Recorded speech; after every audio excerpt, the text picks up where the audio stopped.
नमस्कार साथियों, उम्मीद है साथियों आप सब अच्छे होंगे। तो आइए साथियों, आज हम ईवीएस में आप सभी को पढ़ाएंगे। तो यहाँ पे देखिए ईवीएस में इसके पहले मैं लद्दाख के बारे में बता चुका था। ये भी आपका जो टॉपिक है लद्दाख से ही है, तो कुछ लद्दाख के बारे में और हम पढ़ेंगे। यहाँ पे देखिए पॉइंट लिखा गया है, कौन सा पॉइंट है यहाँ पे देखिए लिखा गया है चांगथांग। चांगथांग क्या होता है? यह एक पठार होता है। यह क्या होता है? यह एक पठार होता है। यह कहाँ पाया जाता है, तो इसके बारे में हम डिटेल में अध्ययन करेंगे। तो यहाँ पे देखिए साथियों क्या लिखा गया है। तो फर्स्ट पॉइंट में देखिए चांगथांग पश्चिम और उत्तरी तिब्बत में एक ऊंचा पठार है। यानी चांगथांग पश्चिम और उत्तरी तिब्बत में एक ऊंचा क्या है? पठार है। यह 5000 मीटर, यानी यह 5000 मीटर ऊंचाई पर स्थित है। यानी यह जो है तिब्बत, उत्तरी तिब्बत में एक ऊंचा पठार है।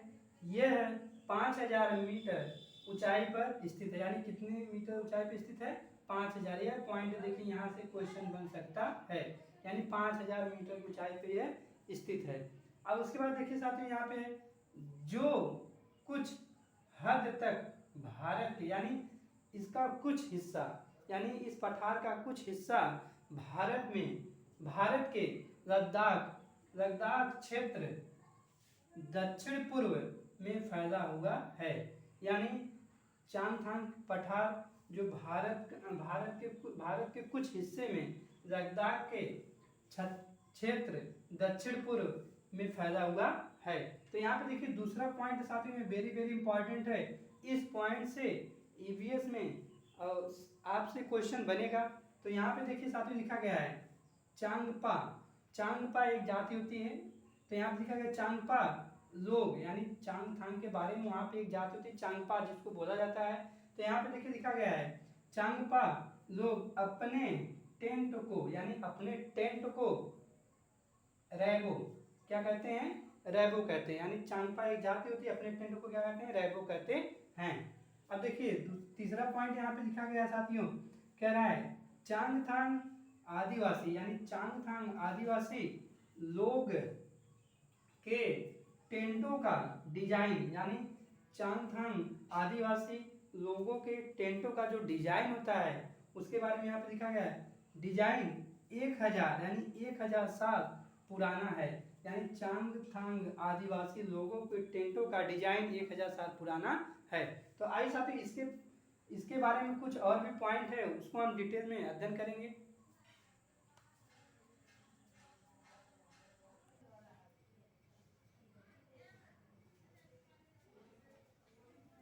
तो आइए साथियों यहाँ पे देखिए कुछ और भी पॉइंट तो यहाँ पे लिखा गया है। तो यहाँ पे देखिए फर्स्ट पॉइंट में क्या लिखा गया है। तो यहाँ पे कह रहा है यहाँ सर्दियों में 70 किलोमीटर प्रति घंटा, यानी यहाँ सर्दियों में 70 किलोमीटर प्रति घंटा की हवा चलती है। यानी कहाँ पे? चांगथांग पठार, यानी जो चांगथांग पठार होता है वहाँ पे 70 किलोमीटर प्रति घंटा की हवा चलती है। यानी यहाँ पे लिखा है यहाँ पे सर्दियों में 70 किलोमीटर प्रति घंटा की हवा चलती है। दूसरा पॉइंट यहाँ पे देखिए साथियों, ये तो इम्पॉर्टेंट पॉइंट है। यहाँ से क्वेश्चन, यहाँ पे मैं आपको सभी को बता दूं साथियों, जितने भी मैं पॉइंट आपको बता रहा हूँ बारी बारी से, ये सभी पॉइंट इंपॉर्टेंट है क्योंकि एनसीईआरटी बेस पे ये पॉइंट लिखा गया है। तो यहाँ पे देखिए लिखा गया है क्या है? चांगपा, यानी चांगथांग एक चांगथांग पठार होता है, उसी में एक जाति होती है चांगपा। तो यहाँ पे लिखा गया है चांगपा की भाषा, यानी चांगपा की भाषा में चांगथांग, यानी चांगथांग का मतलब क्या होता है उसके बारे में लिखा गया है। कह रहा है चांगपा की भाषा में चांगथांग का मतलब एक ऐसी जगह से है जहाँ कम लोग रहते हैं। अब बताइए लेह और लद्दाख में ज़्यादा लोग रहेंगे, कम ही लोग रहेंगे, क्योंकि वहाँ पे सर्दियों में बहुत काफ़ी हवाएं 70 किलोमीटर प्रति घंटा की स्पीड से हवाएं चलती हैं। तो इसके बारे में यहाँ पे लिखा गया है। फिर से एक बार देखिए चांगपा की भाषा में चांगथांग, यानी चांगपा की भाषा में चांगथांग का मतलब ऐसी जगह से है जहाँ कम लोग रहते हैं। अब देखिए साथियों यहाँ पे तीसरा पॉइंट में यहाँ पे लिखा गया है लेखा, अर्थात टेंट, रेखा अर्थात रेखा को हम बोल सकते हैं टेंट के पास एक जगह होती है, यानी जहाँ पे वो लोग अपना टेंट बसाते हैं वहाँ पे एक जगह होती है। अब उसके बारे में यहाँ पे लिखा गया है, जिसे ये लोग रेखा बोलते हैं। क्या बोलते हैं? रेखा बोलते हैं। अब देखिए साथियों यहाँ पे लिखा गया है एक बार फिर से, रेखा अर्थात टेंट के पास एक जगह होती है जिसे चांगपा यानी चांगपा के लोग उसे क्या बोलते हैं? रेखा बोलते हैं। जहाँ ये अपनी बकरी और भेड़ों को रखते हैं, यानी इस जगह पर अपनी बकरी और भेड़ों को रखते हैं। अब देखिए साथियों यहाँ पे ये 4th पॉइंट में लिखा गया है, रेखा यानी रेखा की दीवारें पत्थरों की बनी होती है, यानी उसकी जो दीवारें होती है कैसे बनाई जाती है? पत्थरों की बनाई जाती है। तो आइए साथियों कुछ और भी पॉइंट है उसको भी हम डिटेल में देखते हैं।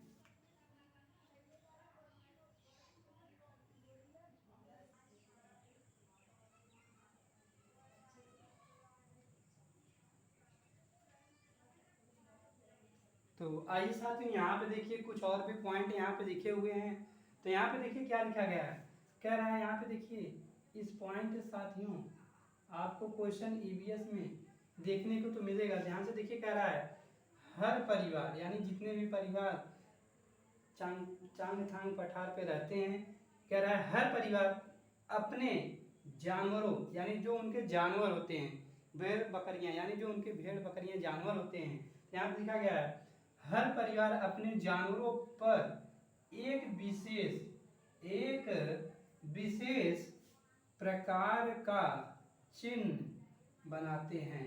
यानी जितने भी परिवार वहाँ पे रहते हैं उनके जितने भी जानवर होते हैं वे क्या करते हैं? उनके ऊपर एक विशेष प्रकार का चिन्ह बनाते हैं, यानी वो अपने को पहचाने, यानी अपना जानवर कौन सा है उसे पहचान करने के लिए उसे क्या करते हैं? उसके ऊपर एक विशेष प्रकार का चिन्ह बनाते हैं। तो यहाँ पे देखिए यह पॉइंट हो गया। दूसरा पॉइंट में कह रहा है औरतें और छोटी बच्चियाँ, यानी वहाँ की जो औरतें होती हैं और छोटी बच्चियाँ होती हैं जानवरों को गिन कर क्या करती हैं? गिन कर चराने ले जाती हैं। यानी औरतों और छोटी बच्चियां जानवरों को गिन कर चराने ले जाती हैं। और देखिए यहाँ पे लिखा गया है और फिर लौटकर, यानी जब वो वापस आते हैं शाम के समय, लौटकर उन्हें दोबारा गिनती हैं, यानी जानवरों को फिर दोबारा गिनते हैं, कहीं उनकी कोई एक भी जानवर इधर उधर तो नहीं हुआ है। तो इसलिए क्या करते हैं? वो अपने जानवरों को गिनते हैं और उसके ऊपर एक विशेष प्रकार का चिन्ह भी बनाते हैं। इस पॉइंट से साथियों आपको क्वेश्चन तो देखने को मिलेगा। अब देखिए साथियों यहाँ पे लास्ट पॉइंट यहाँ पे लिखा गया है, यह लोग अपनी बकरियों को ऊंचाई और यह लोग क्या करते हैं? भेड़ और बकरियों को ऊंचाई यानी बहुत ऊंचाई पर, कह रहा है यह लोग अपनी बकरियों को ऊंचाई और ठंडी जगह पर चराने ले जाते हैं। ऊंचाई पर ले जाते हैं और ऊंचाई पे किस जगह ले जाते हैं? जहाँ पे ठंडी जगह होती है। वैसे आप जानते हैं जब हम जैसे धीरे धीरे ऊपर जाते हैं वहाँ का तापमान धीरे धीरे घटता जाता है। तो वहाँ पे वही लिखा गया है, यह लोग अपनी बकरियों को ऊंचाई और ठंडी जगह पर चराने ले जाते हैं, जिससे बकरियों के बाल मुलायम क्यों लेके जाते हैं? उनके बाल क्या हो? मुलायम हो और घने हो। क्या हो? घने हो, जिससे वो सर्दियों से आसानी से बच सकते हैं। तो उम्मीद साथियों ये आपका लेह लद्दाख और उसके बाद चांगथांग पठार और उसके बाद जनजाति, ये आप सभी को ये टॉपिक समझ में आया होगा। यदि साथियों आप सभी को ये अच्छे से समझ में आया होगा तो इसे शेयर सब्सक्राइब लाइक जरूर कीजिएगा। So thanks.